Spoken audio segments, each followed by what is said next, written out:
I've had my Tesla for many years now, and I love it.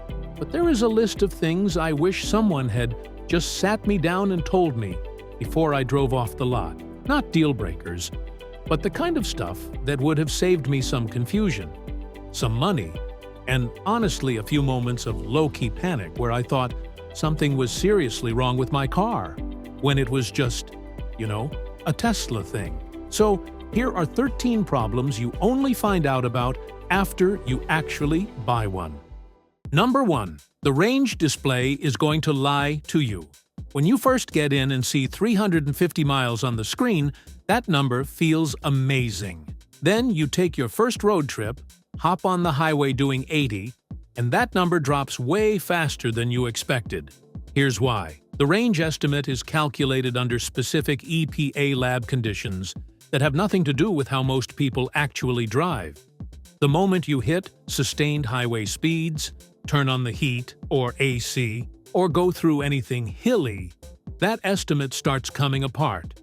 Think of it like your phone battery percentage. Your phone doesn't tell you you have 4 hours and 22 minutes left, because it has no idea if you're about to watch 3 YouTube videos or just let it sit on your desk. Same thing here. The miles number is a best-case guess. The sooner you stop trusting it as a hard number, the better your road trips will go. Number 2. You cannot charge to 100% every night. Well, technically, you can, but you're not supposed to. Tesla recommends keeping your daily charge limit at 80% to slow down battery degradation over time. The problem is that when you buy the car and they show you the range, that number assumes a full 100% charge. So, as a new owner charging to 80% like Tesla recommends, your actual usable range is already noticeably less than what you thought you were buying. Nobody really explains that part clearly before you sign the paperwork. Number 3. There's a whole new language you have to learn. Kilowatts, kilowatt hours, watt hours per mile. If you've driven gas cars your whole life, none of this means anything to you yet. Here's the quick version. Kilowatts is your charging speed. The higher the number on the charger screen, the faster you're filling up. Kilowatt hours is the size of your battery, like how big your gas tank is, and watt hours per mile is your efficiency, basically your miles per gallon equivalent. Lower number means more efficient.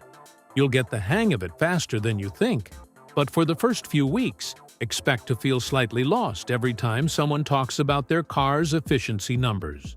Number 4. Regenerative braking will ruin other cars for you.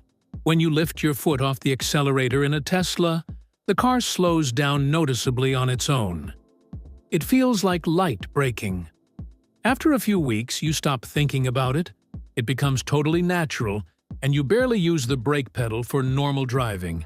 Then, you get into literally any other car, and you lift your foot expecting it to slow down, and it just keeps going. And you either slam the brakes or coast through whatever you were supposed to stop at. It takes a solid few minutes to adjust back every single time, and it makes you feel like you've forgotten how to drive. Number 5. People are going to ask you about Elon. This one has nothing to do with the car itself, but it is a very real part of owning one right now. People find out you have a Tesla, and they want to talk about the CEO. Whether you like him, can't stand him, or genuinely don't care either way, you are going to have that conversation more than you want to. Some people are just curious. Others already have their minds made up, and honestly, just want to tell you about it. Just something to be aware of going in. Number 6. The front bumper is a bug and rock chip magnet. I don't know if it's the aerodynamic shape or just the way the front end sits, but Teslas collect road debris on that front bumper at an impressive rate. Mine isn't even a year old, and the front bumper already tells a story. If you care about keeping the paint clean, a paint protection film on the front end is worth looking into early. Don't wait until the chips are already there like some people do. Number 7. Curb rash is probably coming. The wheel covers on Teslas look great, but they don't fully cover the rim, So not really, when you catch a curb, the damage goes straight to the actual rim rather than a cheap plastic cover you can just replace. The good news is there are third-party wheel covers from other companies that extend further over the rim edge and actually protect it. They're not expensive. In fact, if you head over to tlir.com and use code SIMPLECARF, you can get 28% off your order. Get them before you need them, not after. Number 8. The accessories. You will spend money on Tesla accessories. Some of it is genuinely useful. A screen protector, a center console organizer, a roof shade for summer. But somewhere around week 3, you'll find yourself seriously considering a mini fridge for the frunk and a set of all-weather floor mats in a color that matches nothing you own. Budget for it. Just accept that it's going to happen. Number 9. The glass roof is amazing until summer. Looking up through that glass roof, especially at night, is one of the genuinely great things about these cars. Then summer hits, and you understand why roof shades exist. A good quality tint helps, but it doesn't fully solve it. Once you ride in a Tesla with a proper roof shade installed and feel the temperature difference, you'll order one immediately. The downside is it covers the best visual feature of the car. It's a real trade-off. Number 10. You will lose your key card. Tesla gives you a physical key card as a backup for when your phone isn't working. The phone key works so well that you will never use the card, which means you will have no idea where it is within about 3 months. Keep it somewhere specific from day one. A wallet slot, a kitchen drawer, anywhere consistent. Because the one time your phone dies in a parking garage at 11 p.m., you will want that card, and you will not want to be the person trying to remember where you put it. Number 11. Learn the emergency door release now. This sounds dramatic, but it's just practical. If the electronics in your door ever stop working, which is rare but can happen in a serious accident, there is a manual emergency release. On Model 3 and Model Y, it's a small lever near the bottom of the door panel. Pull it up, and the door opens manually. Most Tesla owners have no idea this exists because nobody points it out when you pick up the car. Take 30 seconds right now and find it in your car, so it's not a mystery if you ever need it. Number 12. Software updates will randomly change your settings. Tesla pushes updates over Wi-Fi regularly, which is genuinely one of the better things about owning one of these cars.